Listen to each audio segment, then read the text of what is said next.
Chers amis internautes, bonjour, bon réveil matinal, bienvenue sur Info Hebdo de ce samedi 30 août de l'an 2025. Ce matin, chers amis internautes, nous plongeons au cœur d'une interrogation cruciale qui transcende le présent et engage l'avenir. Les réformes politiques sous le président Patrice Talon sont-elles porteuses d'espérance ou génératrices de déception? Depuis 2016, le Bénin vit au rythme d'une vaste entreprise de refondation institutionnelle. La réforme du système partisan à travers la charte des partis politiques s'est voulu une réponse vigoureuse à la fragmentation excessive, notamment et à l'instabilité chronique du paysage politique. Mais qu'en reste-t-il aujourd'hui après 7 années de mise en œuvre? Les objectifs initiaux de rationalisation et de modernisation trouvent-ils une traduction effective dans la réalité politique contemporaine ou au contraire, observe-t-on des effets inattendus parfois préoccupants? Dans le même temps, la dynamique de la loi électorale consolidée par la révision constitutionnelle de 2019 a redessiné les contours de notre vie démocratique, nouvelles règles du jeu, exigences inédites, mais aussi et surtout controverses et crispations. Autant de transformations qui, loin d'être neutres, déterminent déjà les enjeux des élections générales de 2026, lesquelles s'annoncent comme un véritable test de maturité démocratique et de solidité institutionnelle. Dans ce studio, chers amis internautes, nos débatteurs du jour croiseront regards et analyses sur 4 axes fondamentaux: la réforme du système partisan et l'évolution de la charte des partis politiques, l'appréciation du paysage politique actuel au regard des objectifs de rationalisation, la portée et la controverse autour de la loi électorale depuis 2016 et la révision de 2019. Enfin, les grands enjeux des élections générales de 2026. En 90 minutes, autant de sujets sensibles, autant de questionnements brûlants qui nous invitent à dépasser les apparences pour sonder les fondements et les perspectives de notre démocratie. Pour en débattre ce samedi, je suis avec Rachidi Ojo. Il est expert en communication politique et publique. Il sera face à Paul-Marie Wessou, théoricien de la gouvernance d'État. Notez que mes deux invités sont tous deux analystes politiques. Avant de les retrouver pour le décryptage, chers amis internautes, je vous invite à suivre cette capsule vidéo du Centre national de sécurité routière CNSR. Suivez ce message et on se retrouve pour notamment, chers amis internautes, le décryptage.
Le décryptage du jour, comme je l'annonçais dans le sommaire de cette émission, Paul-Marie Wessou, bonjour. Bonjour, Kader. Merci d'avoir accepté l'invitation, merci d'être là. C'est un plaisir de vous retrouver. Merci de m'avoir invité aussi. Merci également à Rachidi Ojo, bonjour.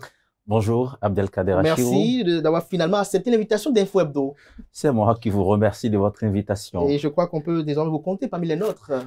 Je l'espère. Sur Info Hebdo. Tant que je suis disponible. Merci d'être disponible pour le débat. Merci d'être là parce que les débatteurs se font rares par ces temps-ci.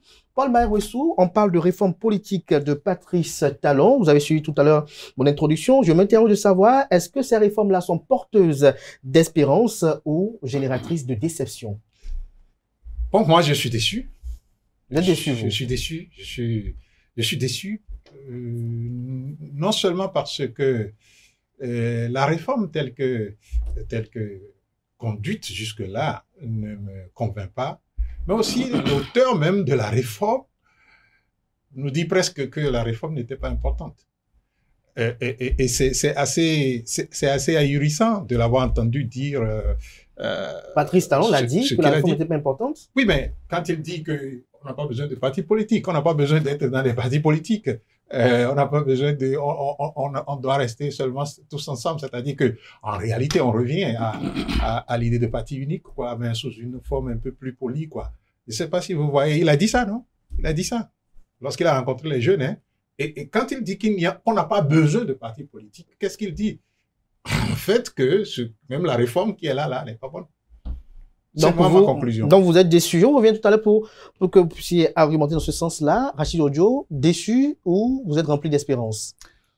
Avant de commencer, je pense qu'il est important peut-être que nous nous assurions que nous parlons de la même chose.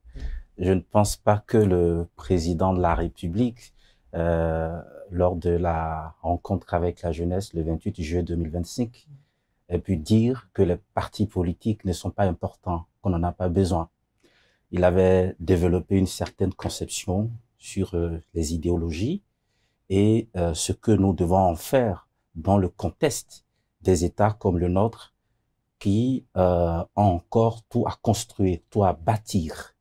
Donc, je ne pense pas avoir entendu que les partis politiques ne servent à rien. Quelle est votre interprétation? Non, je viens. Oui. C'est pour ça qu'il dit que lui, que l'on soit de l'autre côté ou d'un autre, il estime que la finalité, c'est de travailler à améliorer les conditions de vie de nos populations, c'est de produire le bien-être collectif. Et que les questions idéologiques ne doivent pas primer sur la marche collective que nous devons entreprendre pour le bien de notre pays. Moi, je suis plein d'espoir parce que nous venons de très loin. La réforme a démarré il y a 7 ans, vous l'avez rappelé dans votre introduction. Elle fait son petit bonhomme de chemin, les partis politiques sont créés, se construisent, se consolident, vivent leurs contradictions internes, font face à certaines difficultés. Il y a sûrement des choses à parfaire, mais nous devons être remplis d'espoir et d'espérance. Parce que le diagnostic qui a été fait et qui est partagé par l'ensemble de la classe politique, pas uniquement avec l'arrivée au pouvoir du président Patrice Talon, les solutions que nous sommes en train d'apporter au résultat de ce diagnostic sont des solutions potentiellement efficaces, même s'il faut à chaque fois être lucide pour faire des réajustements. Même s'il faut être lucide pour faire des réajustements. Tout à l'heure, Paul Maïro, vous avez estimé que vous êtes déçu. Quelques faits qui soutiennent votre déception? Écoutez, je suis d'accord avec mon ami que le président parlait des idéologies. Qu'est-ce qu'un parti politique sans idéologie? Moi, je ne sais pas s'il existe un parti au monde sans idéologie. Le parti, c'est d'abord l'idéologie, c'est-à-dire la pensée qui gouverne, qui va gouverner votre action dans l'action publique. Ok, c'est cette pensée-là qui est l'idéologie, et autour de cette pensée se trouvent des valeurs. Les valeurs, à savoir, comme vous l'entendez dire hein, dans les autres pays, nous voulons, moi je veux un pays où il y a de la prospérité partagée. On peut dire ça. On prend l'exemple, hein, je prends l'exemple, vous savez que ça a été très courant dans notre pays entre-temps, la prospérité partagée. L'autre dit, non, moi je veux un pays où seuls ceux qui travaillent gagnent de l'argent. Vous voyez, c'est déjà différent. C'est déjà différent comme approche de pensée. Et donc, dans l'action, vous verrez que c'est totalement différent. Et c'est ça. Donc, un parti politique ne peut pas exister s'il n'y a pas d'idéologie. Et donc, le président ne peut pas dire que les idéologies, c'est pas important et penser que les partis doivent exister. Ce n'est pas possible. Est-ce qu'il ne dit pas quelque part que les idéologies doivent concourir à la même pensée? Je serais d'accord si on dit les idéologies ne peuvent pas concourir à la même pensée. Parce que vous voyez, quand on dit souvent que oui, les réformes sont au début quelque chose, moi je comprends pas ça. Parce que vous voyez, dans les autres pays, les gens ont 4 ans. 4 ans pour mettre en œuvre des réformes. Et 4 ans, vous voyez, tout le monde entier est transformé en 4 ans. 4 ans, tout le monde entier est transformé. Et vous voulez, pour un pays, on a 9 ans, quoi. Après 9 ans, 7 ans, si on s'en tient aux réformes. 7 ans, et on continue de dire que, bon, on va attendre de voir, je ne sais quel fruit va venir après. Les fruits sont déjà là. Et nous voyons les fruits. Et pour vous, les fruits sont tels que... Vous voyez, je vais vous expliquer quelque chose. Qu'est-ce qu'on appelle réforme? La réforme, c'est pour qu'on ait un changement. Et vous prenez tous les changements, les théories de changement au monde d'aujourd'hui, les théories les plus avancées vous diront qu'il y a 3 niveaux où le changement doit s'opérer. Le premier niveau, c'est le niveau structurel. Et c'est d'ailleurs ça que le président et tous ceux qui le servent nous servent souvent. Structurel, changement structurel, réforme structurelle. Vous voyez, les réformes structurelles portent sur quoi? Ça porte sur les politiques, ça porte sur les pratiques. OK? Ça s'arrête à ce niveau. Mais le deuxième niveau important, c'est le relationnel. C'est-à-dire quand quelle relation, quel changement vous apportez dans les relations pour que le changement que vous voulez au niveau pratique, politique là, puisse se réaliser normalement. Et ensuite, le dernier niveau, le dernier niveau, le plus important d'ailleurs, c'est le mental. Les structures mentales. La mentalité, la pensée des hommes. Et si vous prenez maintenant les réformes, la réforme politique, telle qu'elle a été faite, conçue, faite et conduite jusqu'à ce jour, qu'est-ce que vous constatez? Qu'est-ce que vous constatez? Qu'on est absolument et simplement au niveau structurel et pratique. Au niveau structurel, politique, pratique. Politique parce qu'on a pris des lois pour changer, puis donc pratique, et puis bon, maintenant on dit, oui, il faut aller dans ce sens. Le reste, c'est-à-dire ce qu'on devrait faire au niveau relationnel, ce qu'on devait faire au niveau, le niveau relationnel, vous comprenez que ça, c'est le vivre ensemble et sa conception. Et au niveau maintenant de la pensée, des structures, des structures mentales que nous, les Béninois, nous avons pour que nous puissions aller dans cette réforme et que nous la portions et que ce ne soit pas une réforme portée par une personne, mais tout ça, rien n'est fait. Et pour remplacer ce qu'on doit faire pour que ça se fasse, les mentalités s'adaptent à ce qu'on veut, l'objectif commun visé par nous tous. Pour le faire, on y va avec la force, on y va avec la loi. Et on y va, on emprisonne, on utilise la force pour vous forcer à aller, à pas de force dedans. Et vous constaterez que, oui, la réforme, elle est bonne, sauf que elle est une réforme qui est portée par une seule personne et qui dépend d'une seule personne. Et d'abord, vous prenez la réforme elle-même. Le système politique que nous avions avant la réforme que nous avons faite en 2018, le système politique que nous avions était un système qui se voulait assez indépendant du pouvoir politique, du pouvoir exécutif et de tous les pouvoirs politiques d'ailleurs. C'est-à-dire que vous avez une Sénat qui ne dépend de personne, vous avez quelque chose qui ne dépend de personne. Donc, chaque institution recherchait son indépendance pour que les choses se fassent suivant une certaine norme universelle à nous tous. Sauf qu'aujourd'hui... Mais aujourd'hui, écoutez, tout dépend de l'exécutif et d'une personne, donc le chef de l'exécutif. Rachid Ojo, vous avez suivi à l'instant votre vis-à-vis qui, si on doit le résumer ainsi, pense que les réformes politiques ne sont rien d'autre que la transcription des intentions unilatérales de Patrice Talon en loi, si on peut le dire ainsi. J'espère que vous allez être très généreux pour me laisser aussi faire un développement sur un temps qui équivaut à peu près à celui durant lequel Dr Marie Rousseau vient de s'exprimer. J'ai toujours le sentiment que vous n'avez pas bien compris le président de la République.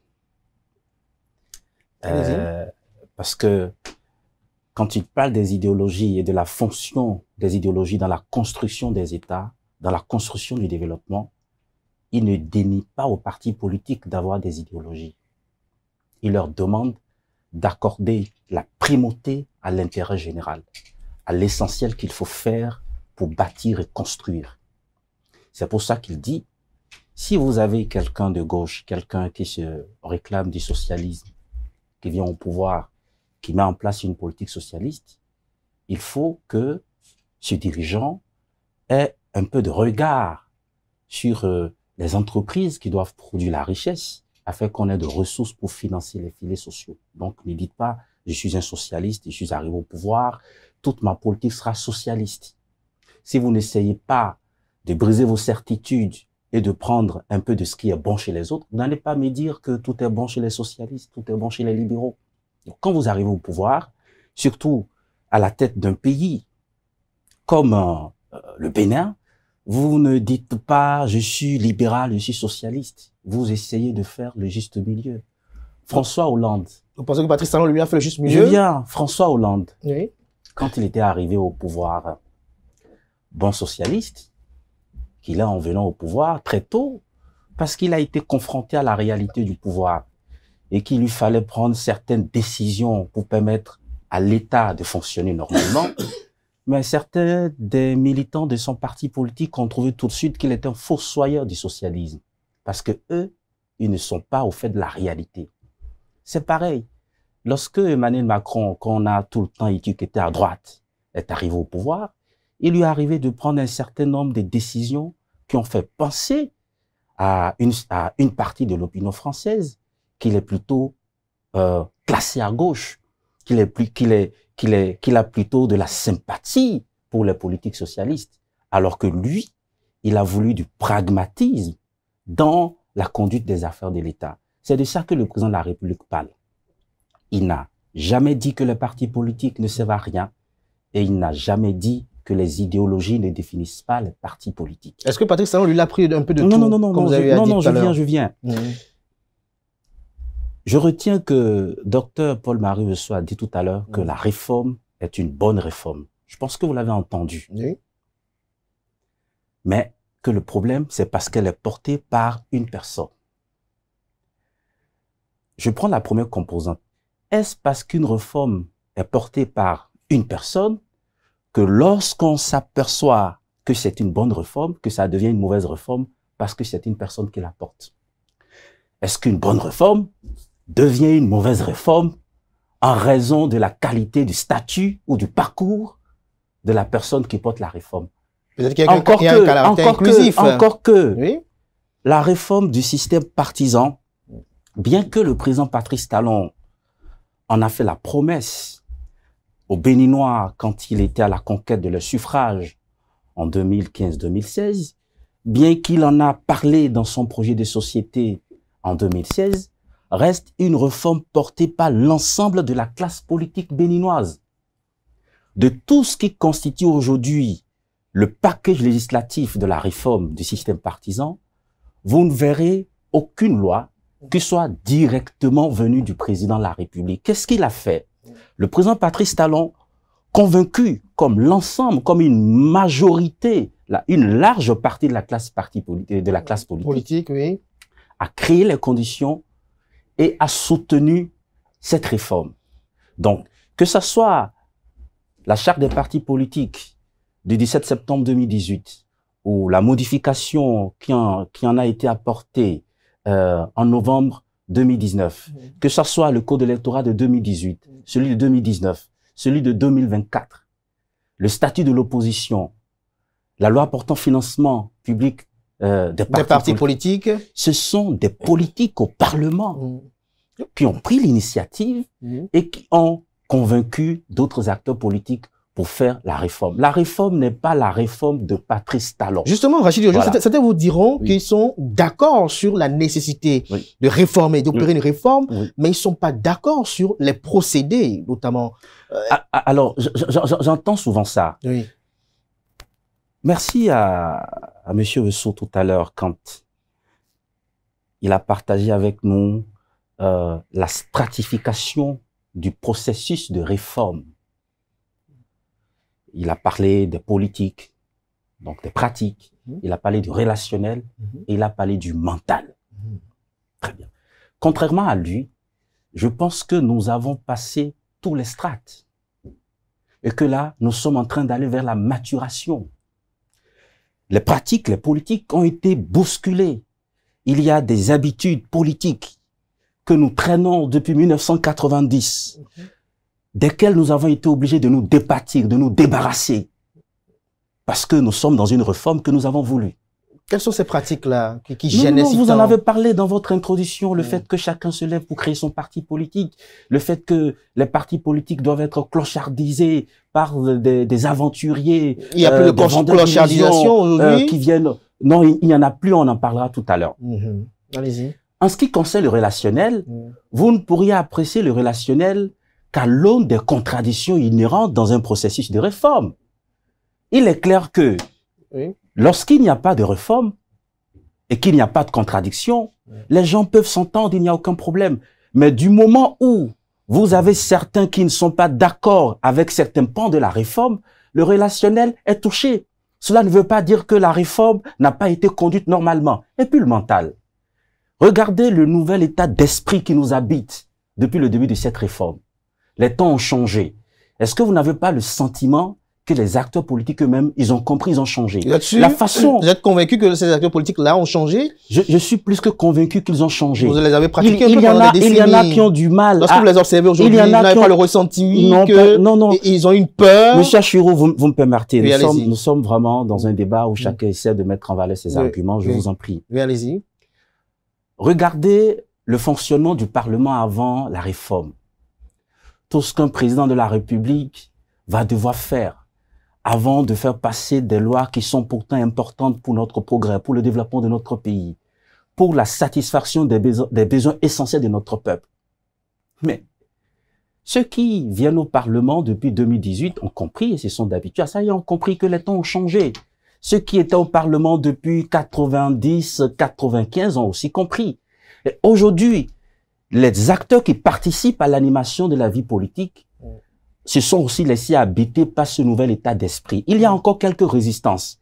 Il y a encore quelques absences de volonté d'accepter. Mais ça finira par venir. Ça finira par venir. Oui, pour ma ressource, vous avez vu nous prendre des notes. si j'étais à l'étranger, un béninois de l'étranger, vraiment, j'aurais, les explications que j'ai entendues m'auraient séduit, quoi. Comme quoi, c'est vraiment, c'est beau, quoi. C'est beau ce qu'il dit. Sauf que j'ai comme l'impression que nous n'avons pas vécu dans le même pays. Il a dit que ce sont les politiques qui ont accepté, qui ont porté la réforme du système partisan. Je lui rappelle que en 2018, les gens ne s'entendaient pas et que le Parlement, la 8e législature, était un Parlement qu'on appelait monocolore. Donc, et je vais lui expliquer un peu ce qu'on appelle monocolore. C'est-à-dire que les deux partis qui sont créés, portés, soutenus par le président de la République, lui-même l'a fait firmer encore, avec sa rencontre, dans la rencontre avec les jeunes, les deux partis sont les seuls représentés à l'Assemblée nationale. Ont été les seuls à représenter à l'Assemblée nationale pour la 8e législature. Un accident de parcours. C'est pas un accident de parcours, c'est voulu, entrepris et obtenu. Vous ne pensez pas à un accident de parcours? Je ne pense pas du tout. Les historiens chaque historien écrira sa part de l'histoire et nous dira ce qu'il pense. Mais ce qui est réel, c'est que ce Parlement qui a fait toutes les lois qu'il a citées, toutes les lois, il n'y a aucune des lois qu'il a citées qui n'a été faite par ce Parlement-là. C'est un Parlement de gens qui... Le Parlement commandé de l'UPDBR, c'était en 2019. La réforme du système partisan en 2018, c'est quoi? Ça doit être la 7e législature, si je ne me trompe. Oui, bien sûr. Donc, c'est le Parlement, là. Mais la 7e législature n'était pas... Non, vous permettez. Non, je parlais de la 8e législature. Ok, allez-y. 8e législature, c'est-à-dire la législature qui a été portée, où on a militarisé Porte-Nouveau pour l'installer, là. C'est de ça que je parle. Mais c'est pas elle qui a commencé la réforme. Docteur Paul-Marie Wessou, essayez de vous retrouvez un peu dans la chronologie. C'était la 7e. C'est la 7e qui a démarré la réforme, vous permettez. Oui, quelle loi la 7e a voté? Très bien. En juillet 2018. Oui. Donc, le Parlement, vous pouvez qualifier comme vous voulez, en tout cas, qui n'est pas ce que vous dites. Il y avait encore les FCB au Parlement, c'est-à-dire le Parlement hérité par le président Patrice Talon quand il est arrivé en 2016. Oui. C'est ce Parlement qui a organisé en février 2018 à l'hôtel Azalaï le séminaire national sur la réforme du système partisan. C'était pas un séminaire parlementaire. C'était une véritable conférence nationale où il y avait toutes les forces vives de notre public, les scientifiques, les syndicalistes, les intellectuels, pour réfléchir sur ce que nous faisons de notre système partisan. Des idées ont été émises et ces idées ont été travaillées par cette 7e législature qui a adopté en juillet 2018 la nouvelle loi portant charte des partis politiques promulguée le 17 septembre. C'est encore cette législature, la 7e, qui a adopté le premier code électoral, le code électoral du 9 octobre 2018. Donc, vous voyez, tellement qu'on veut charger un régime que parfois, on oublie que même ceux qui contestent aujourd'hui la réforme, à un moment donné, étaient partie prenante à la réforme. Contributeurs. En contribuant, ont émis des idées qui ont été travaillées, qui ont été réajustées. Oui, merci bon, pour le je crois que ces explications suffisent. Pour que moi je vous rappelle que ce Parlement dont vous parlez, 7e législature, dans ce Parlement, il y avait une minorité qui s'opposait encore à ce que on fasse les réformes qu'on a faites, y compris la révision de la Constitution de la Constitution. Il y a, enfin, pour ne pas rester dans l'histoire, hein, pour nous permettre d'aller vite, ce qui est clair, les discours d'aujourd'hui ne peuvent pas blanchir ou polir les faits d'hier. Les faits d'hier sont clairs. La tendance à partir de 2017 a été la tendance on y va, quel que soit ce qui se passe devant nous. Et il y a une minorité dans le Parlement 7e, donc qui s'opposait encore, dont justement, vous vous rappelez, l'honorable Mitokpe que vous avez reçu ici la dernière fois, n'est-ce pas? Et qui ont rappelé justement la majorité qui servait les causes donc des réformes que nous avons. Des réformes que nous avons, il faut l'expliquer d'abord avant de dire ce que je voulais dire là. Donc, il y a ça qu'il ne faut pas oublier. Et donc, la 7e législature, déjà, n'était pas une 7e législature qui était tout acquis à ce que vous dites là comme réforme. Mais quelle est la faute de Patrice Talon? Attendez. Vous voyez, c'est pourquoi je me suis tué, puisque vous avez demandé le temps. Donc, vous permettez que je puisse aussi expliquer. Alors, donc la 7e législature, comme vous le dites, n'était pas une 7e législature acquise toute la cause. Je vous rappelle d'ailleurs l'échange entre le maître Adrien Mbedji et Mitokpe, qui lui disait que enfin, tout ce que vous faites là va vous rattraper. Et aujourd'hui, lui-même se trouve face à la réalité. Donc, il faut pas peindre le passé avec des couleurs qui tendent à nous faire croire que c'est idyllique. Quelle est la responsabilité du président Talon dans tout cela? Je vous dis que la réforme est portée par lui et la réforme est toute portée par lui. Elle doit être toujours portée par quelqu'un, mais est-ce qu'elle n'est pas soutenue? Je vous l'ai dit tout à l'heure. Je vous ai dit la réforme le système qui était en place et qu'il est venu trouver en place n'était pas porté par quelqu'un. Et c'était ça qui faisait sa beauté. C'est ça qui faisait qu'il y avait les alternances. C'est ça qui faisait qu'il y avait des changements de parlement comme on pouvait le faire et qui faisait. Maintenant, quand vous avez un problème dans quelque chose qui fonctionne bien, mais qui a des tares que vous voulez corriger, vous ne jetez pas le bébé et l'eau de bain. Vous essayez d'identifier là où se trouve le problème et vous réglez ce qui est problème dans l'ensemble, pour que l'ensemble continue de fonctionner normalement. Mais là, ce que nous avons actuellement, ce que nous avons là comme système partisan, c'est que ça dépend d'un individu. Et donc, pour vous, pour ça dépend d'un individu. Ça dépend d'un individu dans le sens où, aujourd'hui, si vous dites, les gens vont aux élections, n'est-ce pas? Élections législatives, vous n'avez pas telle pièce, vous n'avez pas telle pièce, on vous recale. Pourquoi? Parce que... On va y arriver tout à l'heure. Oui, donc c'est vous dire, et parfois même les gens ont toutes les pièces, mais ne peuvent pas y aller. C'est vous dire que le système qui remplace le système que nous avons est pire que le système. Mais moi, excusez-moi de le dire, hein, je n'ai pas dit que la réforme telle que faite, c'est-à-dire dans sa forme, elle est bonne. Je parlais de la réforme bonne dans le sens où il y a des problèmes à régler et qu'on devrait régler. Mais le contenu, et c'est sur le contenu que tous les acteurs divergent avec le président. Si vous ne le comprenez pas, c'est le contenu et ensuite la manière. Et je vous ai dit, la manière, elle a été cavalière. Là où on doit la mentalité, convaincre quelqu'un. Je veux que vous m'ameniez à Dantokpa. Écoutez, je dois vous convaincre pour vous dire, amenez-moi à Dantokpa. Mais non, je ne le fais pas. Je vous mets, boum, je vous jette dans une camionnette de policiers. Je vous dis, allons, attends pas.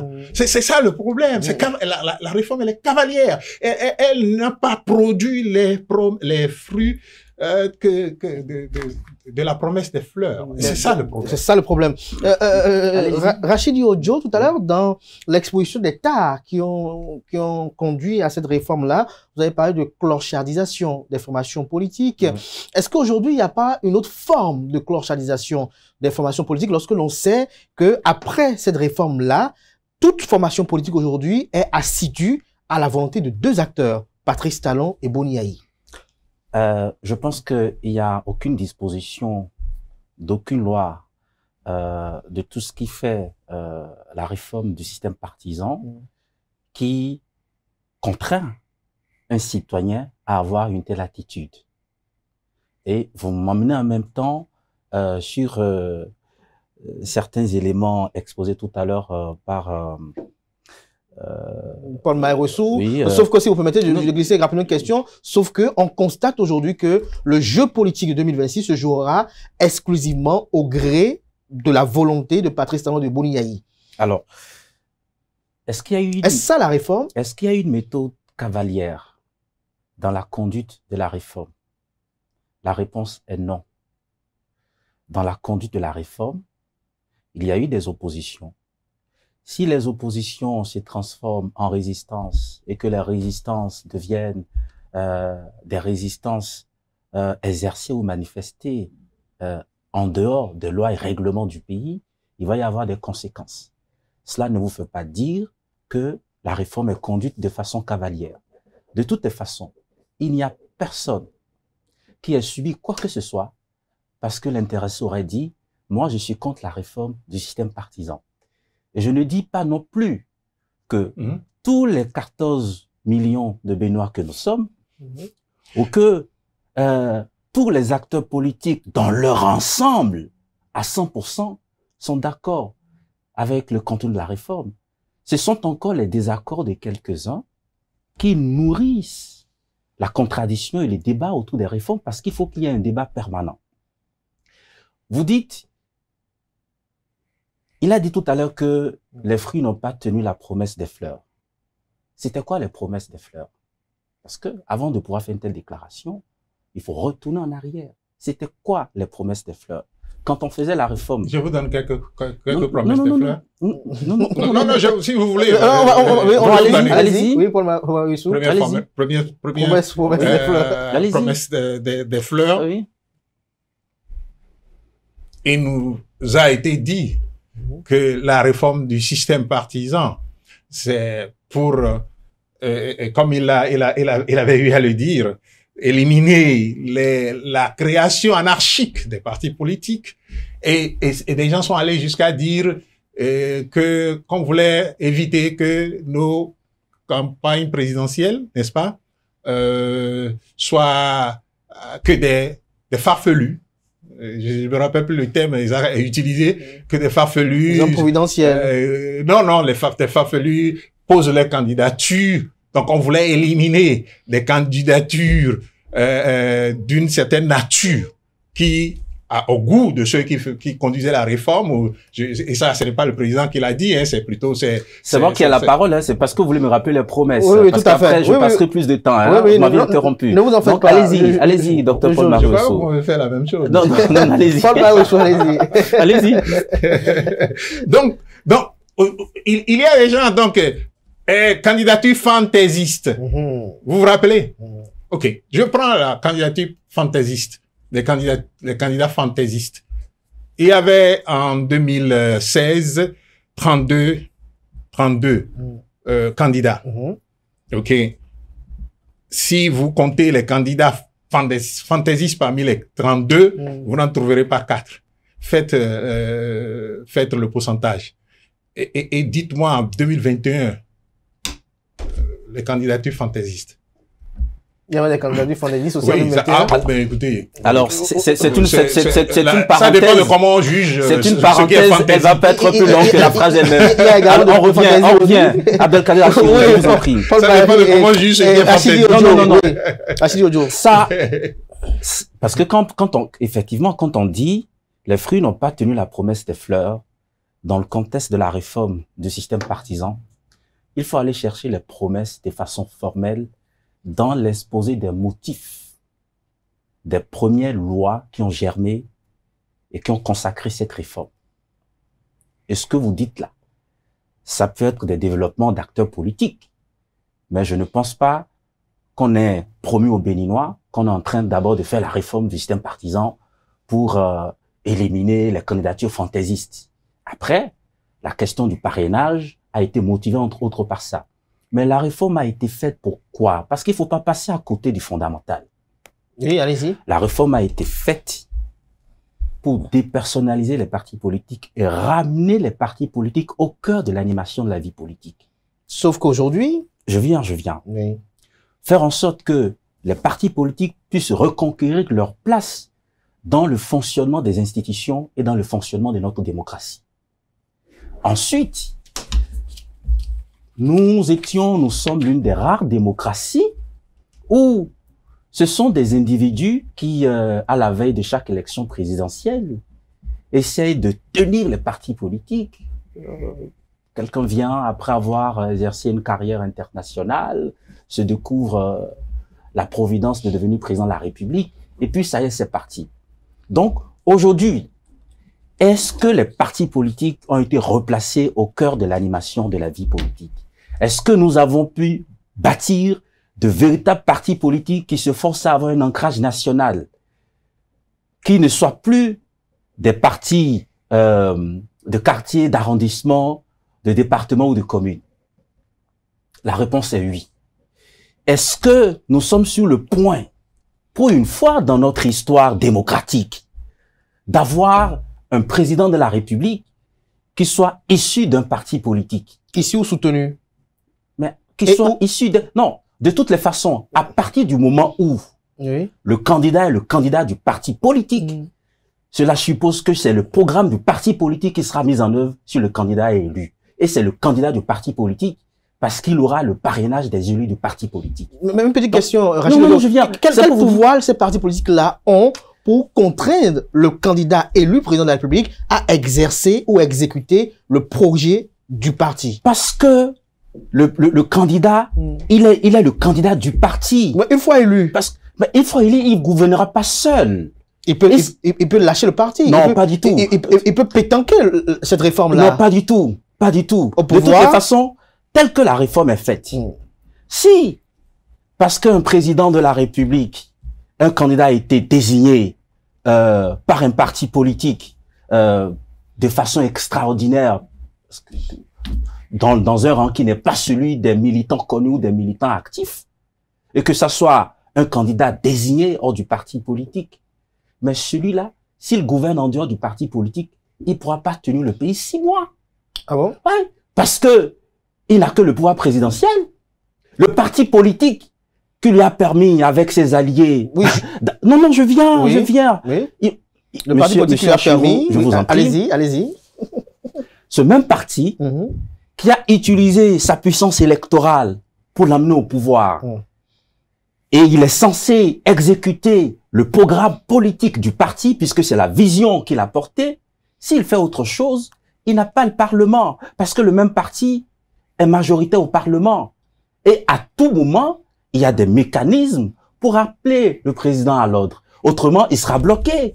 Il va avoir toutes les difficultés du monde pour gouverner. Au fait, ce que vous dites était possible lorsque c'était les individus qui approchaient les partis politiques pour avoir leur soutien et qui se présentaient en tant qu'individus. Et il faut arriver au pouvoir, il leur était loisible de faire tout ce qu'ils voulaient avec les partis politiques. Maintenant, c'est la puissance des partis politiques, c'est la prééminence des partis politiques.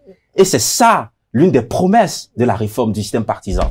Est-ce qu'aujourd'hui, vous n'avez pas le sentiment que les partis politiques sont devenus forts, que les volontés individuelles au sein des partis politiques ne sont plus au-dessus de la volonté des partis politiques en tant qu'entité, que dans n'importe quel parti politique aujourd'hui, quelle que soit la puissance des militants, des responsables, on peut le sanctionner. Le parti peut le sanctionner. C'est ça ce que nous avons voulu faire. Avant, le parti est la propriété d'un individu. C'était son entreprise. Il avait le droit de vie et de mort sur les militants. Il gérait le parti comme bon lui semble et il n'avait de compte à rendre à personne. Nous sommes sortis de là. Dis-moi, qui est le propriétaire de l'Union progressiste Le Renouveau? Qui est le propriétaire du Bloc républicain? Dommage que je ne suis pas là pour répondre à la question. Sinon... Alors, donc, non, c'est très important parce que, de façon sentencieuse, les gens proclament un peu trop facilement l'échec de la réforme du système partisan sans se référer à la question du départ. Maintenant, il y a les enjeux de 2026. C'est prévu dans le plan que vous avez exposé. Justement, avant d'en arriver, et si Paul Marie Rochu me fait cette amitié-là, j'ai quand même une question précise à Rachidou Odjo qui défend quand même assez bien cette réforme-là. Vous dites que cette réforme-là a rendu fort les partis politiques, sauf que certains s'offusquent que les militants à la base qui animent la vie politique, qui défendent sur le terrain les actions du président Patrice Talon ne sont pas réellement promus. C'est après moult plaintes que finalement on a eu des ministres conseillers, mais on n'en a pas vu véritablement promus. Non, vous posez carrément un autre problème. Je pense que ça n'entre pas directement dans le cadre des réformes. Non, la politique de promotion au sommet de l'État. Les partis politiques doivent gérer l'État. Les partis politiques gèrent l'État. Les partis politiques vont gérer l'État. Mais pas en restant dans la formation à juste rester là, animer la vie politique. Mais attendez 2026 pour voir ce qui va se passer. Au fait, à partir de 2021, nous sommes tombés dans un cas de transition avec un président qui est là depuis 2016 avant la réforme, qui était rééligible, qui avait gouverné avec une coalition qu'il avait portée pour un second mandat. Et c'est la transition. À partir de 2026, vous verrez encore les manifestations de la superpuissance des partis politiques. De la superpuissance des partis politiques. Une petite question encore aussi, vous avez parlé tout à l'heure de dépersonnalisation des formations politiques. Est-ce que vous pensez que au niveau de la mouvance présidentielle, Union progressiste, Le Renouveau, Bloc républicain, on peut même élargir même à Renaissance nationale et Mouel Bénin, est-ce que vous pensez que les acteurs peuvent faire quelque chose qui soit contraire à la volonté politique de Patrice Talon? Et au niveau des démocrates, est-ce que vous pensez qu'il y a un militant qui puisse avoir le toupet d'agir contrairement aux ambitions politiques de Yoni Yahi? Alors, parce que l'essence de la réforme, c'était pour promouvoir la démocratie au sein des partis politiques, pas pour les régenter à la solde de l'acteur politique. Alors, vous me permettez de vous répondre. On prend d'abord le cas des partis de la majorité présidentielle.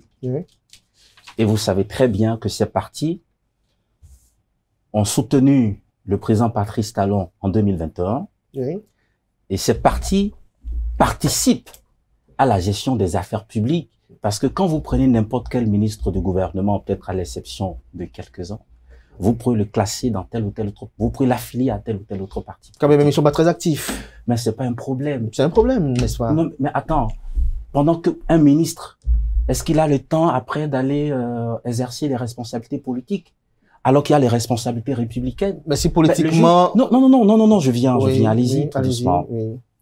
Un ministre qui a des fonctions, qui a des responsabilités importantes à assumer, qui a un agenda très chargé, ne peut pas être politiquement actif comme n'importe quel militant responsable qui n'a pas de fonction républicaine. Mais il y a un minimum. Non. Maintenant, après, c'est vous qui appréciez. C'est vous qui appréciez. Allez-y, Rachid Odjo. Pour conclure. Dans les partis politiques, il n'y a aucune disposition qui lie un militant à une personnalité.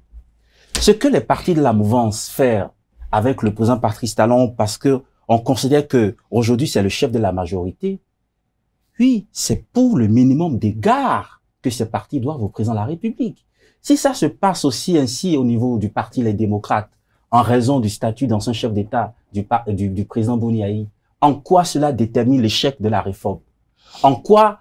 Parce que des partis politiques qui participent à la gestion d'un président de la République, avant de prendre certaines décisions importantes, font l'amitié à ce président de la République de le consulter pour avoir ne serait-ce que son avis avant de prendre des décisions. La réforme n'a pas interdit ça. Je crois que Paul-Marie Ouessou, il va vous répondre par rapport à cela de façon précise et intéressante. Mais je vais le laisser d'ailleurs, Paul-Marie Ouessou, il s'interroge de savoir comment vous pouvez estimer, vous, Paul-Marie Ouessou, qui estimez que vous êtes déçu par cette réforme-là, que le fait qu'on aille consulter Patrice Talon au niveau de la mouvance présidentielle ou Boniaï au niveau de la mouvance présidentielle, que cela ne constitue pas, au niveau de l'opposition, autant pour moi, ne constitue pas un échec. Et moi, j'ajouterais, est-ce que vous pensez qu'il s'agit d'une consultation? C'est ce que je disais, que dans les mots, il peint la réalité avec des couleurs qui sont idylliques.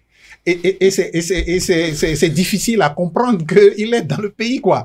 Il vit avec nous, quoi. Et il dit ça. Je lui donne un exemple. Il a dit que, comment on l'appelle, exercer les fonctions de ministre et être actif au plan politique, ce n'est pas tout à fait compatible. Aussi, je n'ai pas dit que ce n'est pas compatible. Mais qu'on ne peut pas être suffisamment actif politiquement. Oui. N'est-ce pas? Oui. C'est ça, ou bien je... Mais allez-y. Non, je vais être là. Je vais être sûr que vous avez dit alors, la bonne chose. Non, et je vous donne l'exemple. Non, je viens. Parce que, avant de pouvoir rebondir, il faut vous assurer que vous avez bien entendu ce que j'ai dit. Mais c'est ce que j'essaie de faire. Non, je l'ai dit parce que tout à l'heure, vous avez compris. Bon, voilà, je veux m'assurer. Pour la redire très rapidement, oui. Cardé a demandé, après que j'ai dit que les partis politiques participent à la gestion des affaires publiques aux côtés du président Patrice Talon, parce que ces partis politiques ont des ministres au gouvernement. Et que lorsque vous prenez n'importe quel ministre du gouvernement, vous pourriez l'affilier facilement à un parti politique. Et il m'a demandé que les ministres ne sont pas actifs. J'ai dit, mais ce n'est pas parce qu'ils ne sont pas actifs en raison des charges de leurs fonctions ministérielles qu'ils ne sont pas des militants. C'est exactement ce que j'ai dit. Maintenant, si vous avez compris autre chose, Kader vous redonne la parole. Voilà, je n'ai pas parlé d'incompatibilité, pas du tout.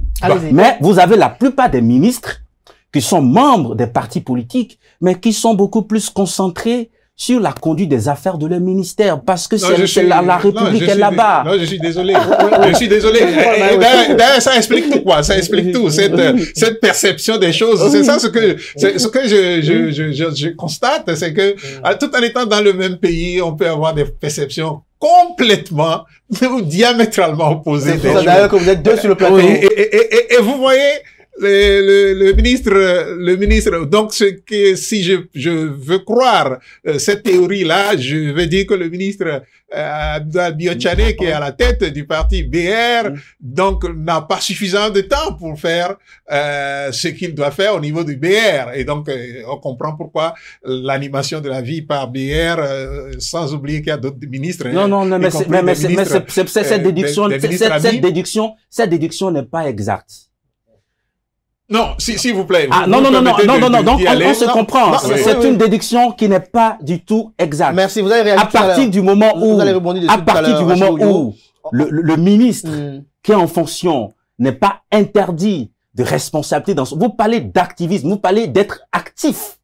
Mais être actif en tant que militant, vous savez ce que ça signifie. Merci à vous. Mais c'est ce que je dis. C'est ce que je dis. Que le ministre, de temps à autre, descend sur le terrain, c'est tout ce qu'on voit. Alors, on ne voit pas autre chose.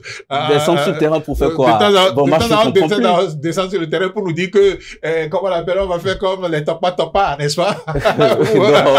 Non. Si vous connaissez cette expression. Non, monsieur Ouessou, là, je pense que vous avez compris et que vous avez compris que votre déduction n'est pas exacte. Du système partisan par Maï Ouessou. Cette semaine, on a également assisté à un fait qui interroge les uns et les autres. C'est ce communiqué signé de Gérard Benouchi où le Parti Union Progressiste de Renouveau, par exemple, interdit les adhésions en provenance du parti politique Bloc républicain. Pour vous, comment on peut interpréter une telle décision-là juxtaposée à cette réforme-là que nous décryptons à l'instant? Oui, mais si vous me permettez, parce qu'il a dit beaucoup de choses, quoi. Je sais pas, qui me semble-t-il, sont un peu comme on passe de vernis, quoi, sur la réalité, quoi. Je sais pas si vous comprenez.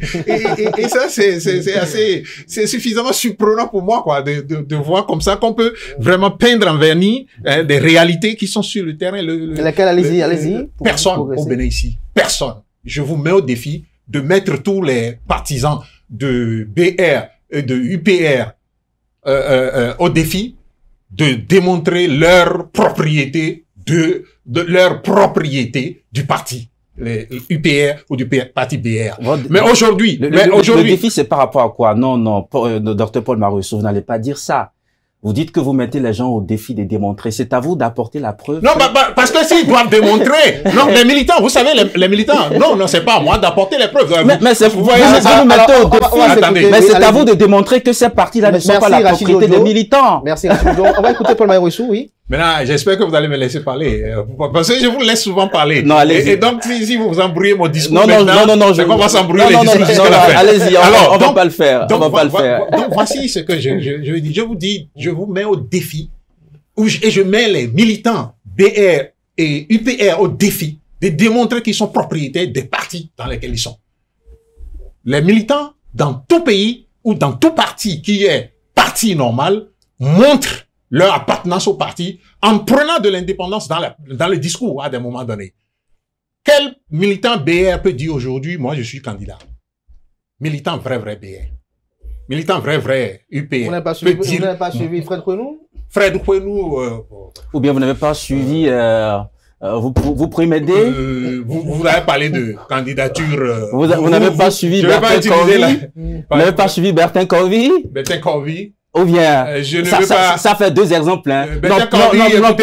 Pour vous qui mettez les gens au défi. Écoutez. Non. Écoutez, laissez-moi parler. On écoute, oui. Le Bertin Corvy, vous savez ça, vous connaissez la candidature de Bertin Corvy. Bertin Corvy dit en même temps que Patrick Talon doit faire 20 et quelques ans, et puis lui-même en même temps dit qu'il est candidat. Donc vous comprenez ces candidatures-là. Ça, c'est pas de la candidature. Je parle de candidature. Je parle de candidature sérieuse. C'est une insulte à ces personnes. Vous les insultez. Vous avez écouté Fred Kwenou, Paul Marousseau. On va pas quand même dire qu'il n'est pas sérieux. Vous suivez, vous avez vu sur les réseaux sociaux des Béninois qui font des vidéos pour soutenir son initiative d'être candidat à la candidature. Je lui souhaite bonne chance. Tout ce que j'ai dit, je parle de candidature sérieuse. Moi, je parle de candidature. Nouroudine Chaka Saleh n'est pas sérieux au niveau des démocrates. Bon, voilà, justement, c'est la différence que je voulais faire. C'est pourquoi je vous dis de me laisser parler. Moi, je vous ai pas attrapé. C'est la différence que je voulais faire. Allez-y. Vous prenez le bloc républicain, vous prenez l'Union progressiste, le renouveau, tous les candidats qui peuvent bousculer le système de façon effective, vous constatez que si vous sortez un peu la tête, on vous tape dessus. Exemple? Exemple, le ministre Adambi, on en a parlé ici plusieurs fois. Le ministre Adambi, n'est-ce pas? Donc, qu'on a dit avoir installé des structures parallèles au parti, etc., etc. Je parle de cette catégorie de candidats. C'est de ça que je parle. Donc, vous savez, Bertin Corvy, il est dans les médias tous les jours, donc il peut dire sa candidature, il peut encore renoncer à sa candidature demain. Je ne sais pas, l'autre, je ne le connais pas trop pour parler de lui. C'est vrai qu'il est politicien, je vois parfois des choses qu'il fait, mais bon, moi, sincèrement, je ne sais pas si nous mettons ces gens-là sur les bulletins de vote. Demain, les Béninois iront massivement voter. Non, je ne sais pas ça. Mais je dis, je ne sais pas. Je ne peux pas dire ce que je ne sais pas. Je ne dis pas que les Béninois n'iraient pas voter. J'ai dit, je ne sais pas si les Béninois iraient voter. Mais ce que je voudrais dire, c'est que les partis politiques sont hautement, les deux BR, UPR sont hautement régentés par une personne, vous le savez bien, et vous ne dites pas la vérité. C'est-à-dire que le président Talon a la même mise sur les partis. Et vous le savez bien. Et vous, pour arrondir les angles, vous dites que c'est une transition et qu'en 2026, pourquoi on met un système en place et puis on tient les freins en main et on attend 2026 pour que les freins soient relâchés? Moi, je comprends pas ça. Et au niveau des démocrates? Au niveau des démocrates, moi, je constate qu'il y a suffisamment de possibilités pour les gens de s'exprimer. Je constate.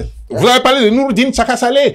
Je constate que depuis qu'il a dit qu'il est candidat formellement, et Noureddine Saka Saleh quand même, personne n'est allé lui dire ou ne l'a exclu ou ne lui a dit quelque chose au sein du parti. Mais vous le Parce voyez que pas quand ça se passe au niveau de BR, non, mais quand ça se passe au niveau de l'UP et de BR, vous savez bien, ceux qui sont à mesure de dire je vais être candidat et puis la machine va se mettre derrière ces gens. Vous le savez bien au niveau des deux partis. Mais qui d'entre eux peut aujourd'hui véritablement sortir le petit doigt et dire je suis candidat? C'est ça le problème. C'est ça la réalité. Donc, il ne faut pas nous faire croire que la réforme est un succès. Enfin, pour nous autres qui le disons, nous le disons avec sans état d'âme que c'est un échec. Et je vous ai dit tout à l'heure les 3 niveaux sur lesquels il faut voir, il faut analyser une réforme. Et il me dit que les mentalités ont changé. Quelle mentalité? Les gens ont peur. Les gens ont peur parce que vous voyez tout ce qui se passe dans le pays. On arrête les gens, on fait ceci, on fait cela. Et tout le monde a peur. Tout le monde est sous le coup de la peur. Et donc, vous ne pouvez pas nous dire de go que la réforme est bonne parce que les gens se taisent, ne parlent pas, alors donc ils sont d'accord. Non, les gens ne sont pas d'accord. Mais les gens ne peuvent pas exprimer leur désaccord en ce moment parce que il y a des peurs, il y a des raisons d'avoir peur et de s'exprimer. Ensuite, par rapport à ma question? La question c'était au sujet de... La question était au sujet de ce communiqué de l'UP qui interdit... Oui. Bon, ça, c'est les manifestations internes au parti. Et moi, je voudrais dire une chose. Ce n'est pas que... Je suis pas venu ici pour dire que tout ce qui se passe au sein des partis, c'est zéro. C'est nul. Je ne suis pas venu ici pour... Ce n'est pas mes propos. Mes propos, c'est de constater que... Vous savez, moi, j'ai une formation. Et de par ma formation, lorsque vous prenez par exemple le président Talon, vous allez dire, il fait les routes, c'est bon. Il a amené, j'ai entendu même des gens, ils ont dit, il a amené de l'eau à ça, c'est bon. Il a amené ceci, c'est bon. Et donc, maintenant, il faut l'applaudir. Mais moi, je ne le ferai pas. De par ma formation, j'analyse le système qui est mis en place. C'est le système. Donc, vous êtes théoricien de la gouvernance d'État. Je parle du système dans son entièreté. Et le système dans son entièreté n'est pas bon. Il y a des manifestations dans le système qui sont bonnes, mais le système dans son entièreté, dans sa totalité, n'est pas bonne. Et ce sur quoi, le socle sur lequel repose le système, je vous l'ai dit tout à l'heure, c'est une personne. Parce qu'on a fait la réforme de sorte que nous sommes partis, par exemple, de ce que, vous rappelez-vous quand on devrait aller aux élections en 2015. À 2015. Non, pardon, pas 2015, hein, en 1995. Où le président Tsoglo et les partis d'opposition étaient vraiment dans un combat pour le contrôle du Parlement. Et qu'on devait faire la réforme pour que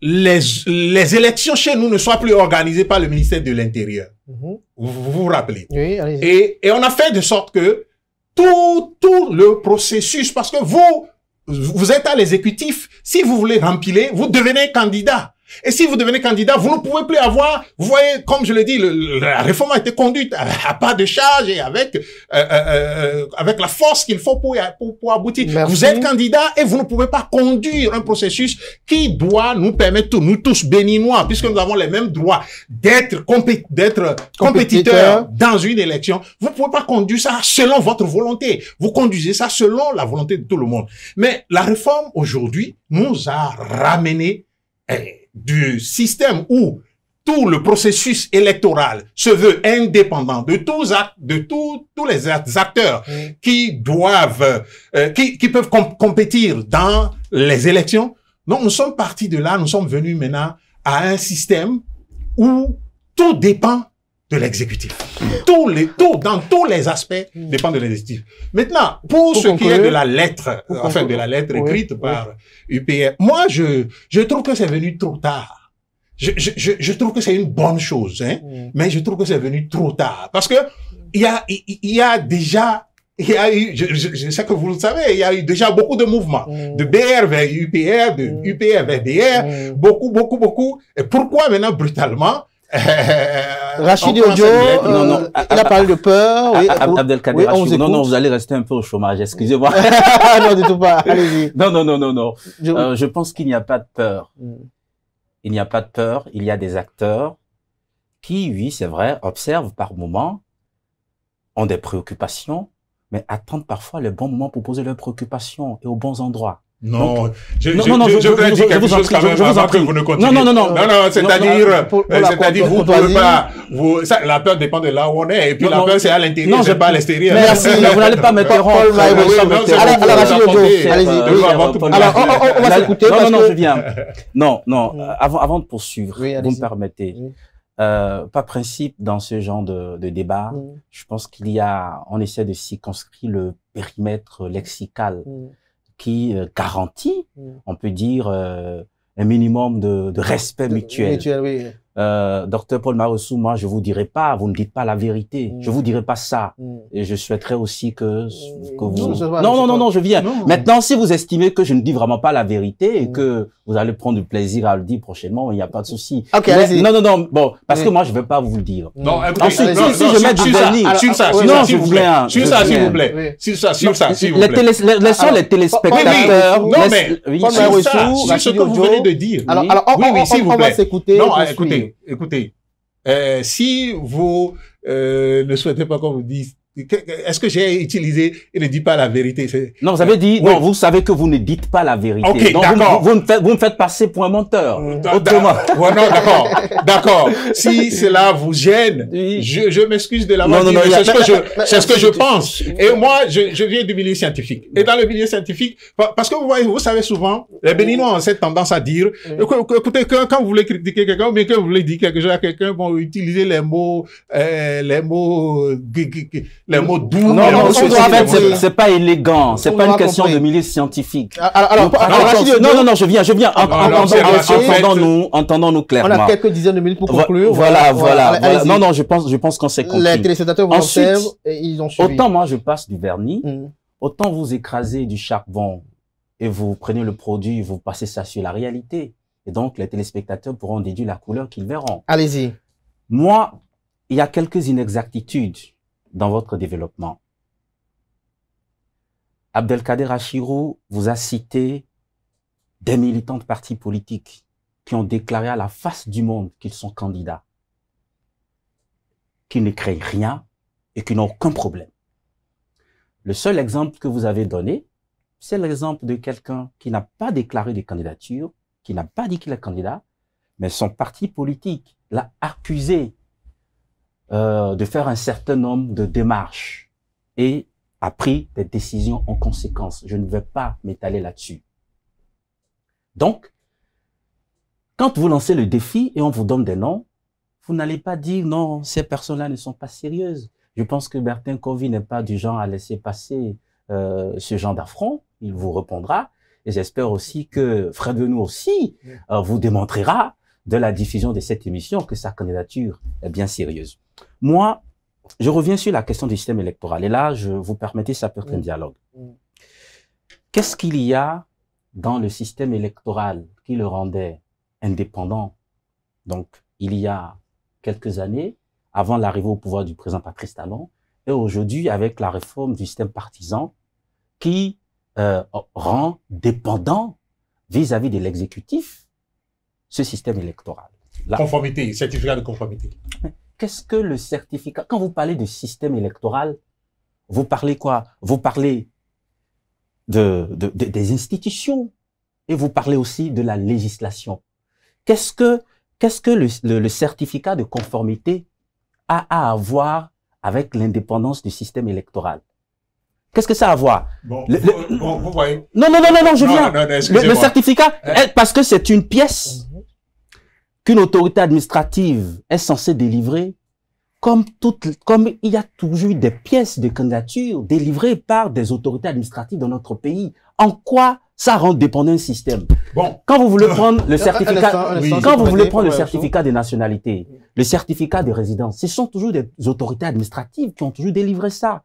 Est-ce que ça suffit pour dire non, le système électoral était indépendant et maintenant il est dépendant? Je pense que les internautes et les téléspectateurs vous suivent.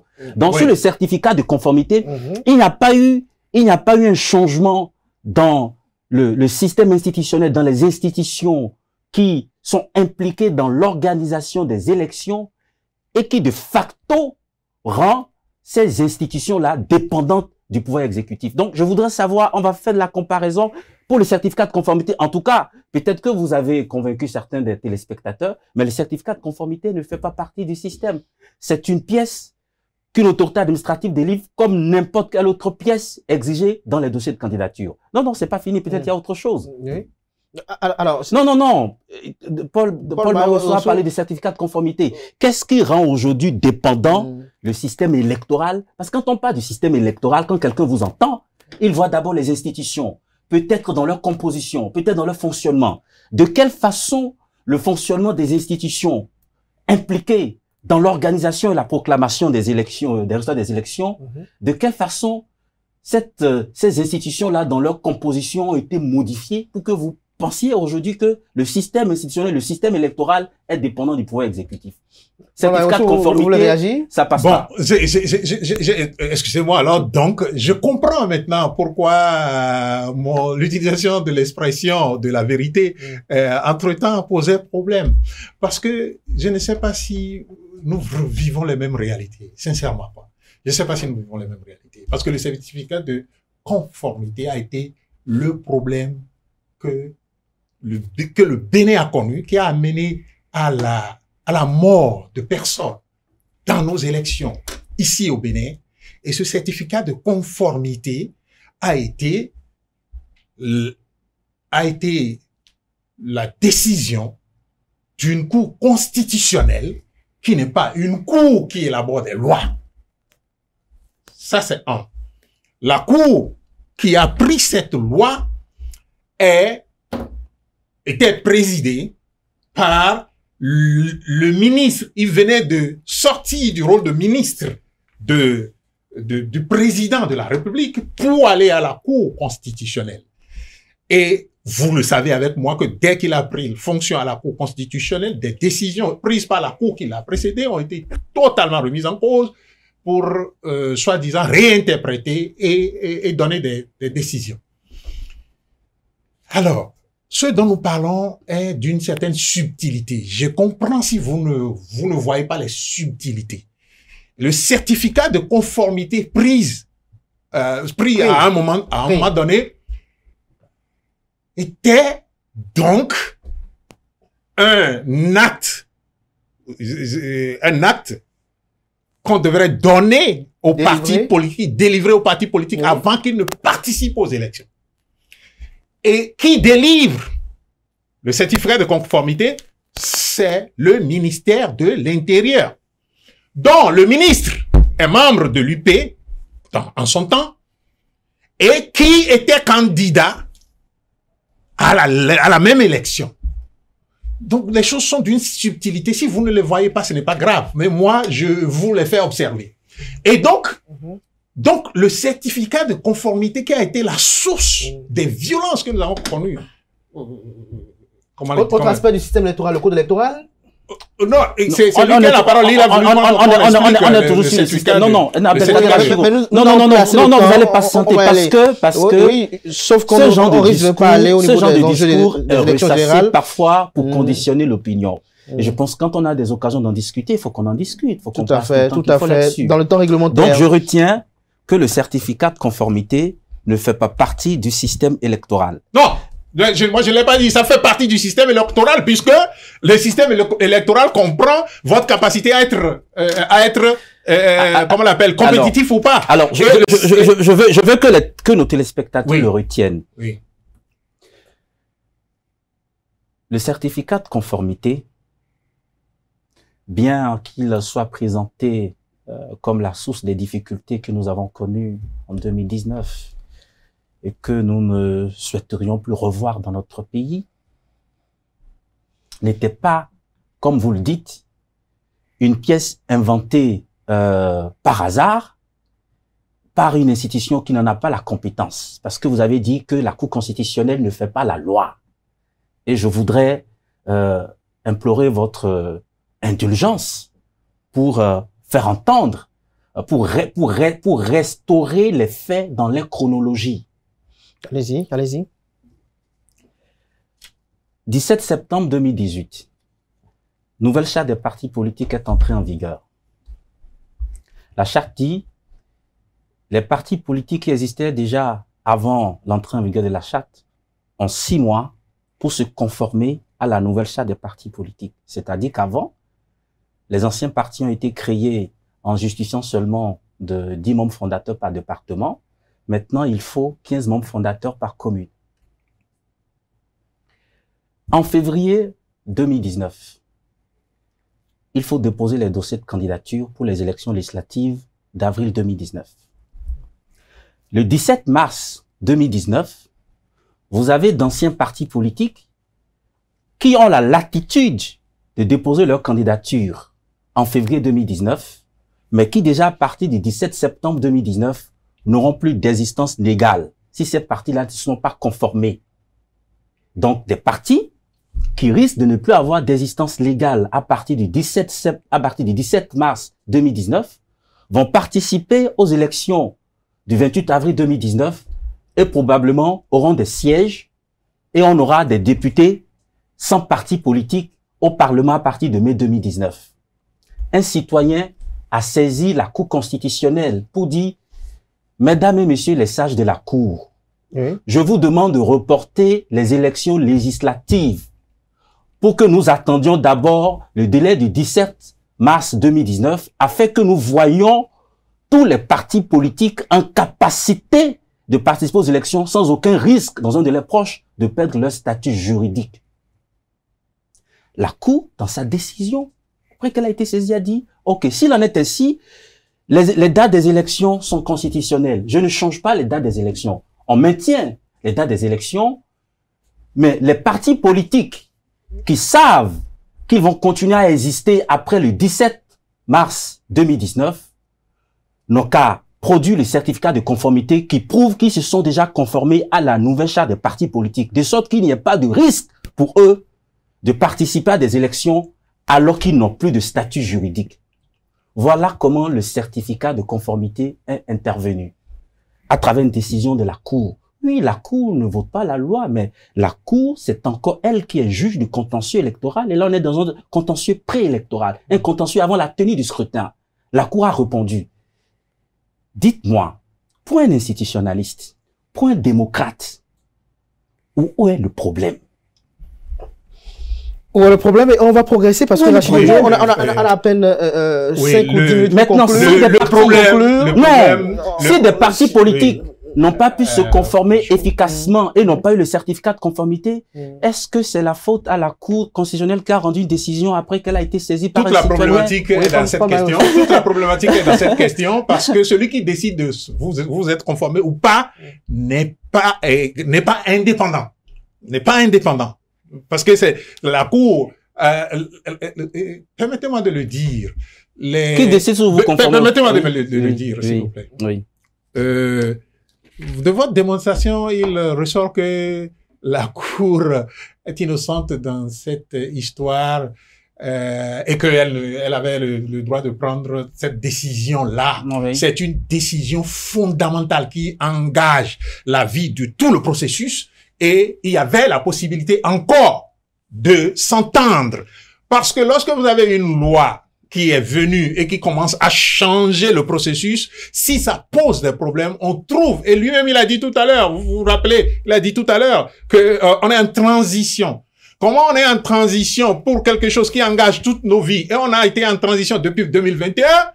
Et pour quelque chose qui va engager nos vies et qui va conduire à la violence, qui va conduire à un certain nombre de choses, on ne peut pas se mettre en transition pour y aller et aller de façon à ce que tout le monde puisse trouver sa place pour y aller et on décide tout de go. Et puis, vous vous rappelez d'ailleurs l'issue des élections, c'est que ceux qui ont pu se conformer, même quand le président de la FONAC nous a dit que les fautes sont de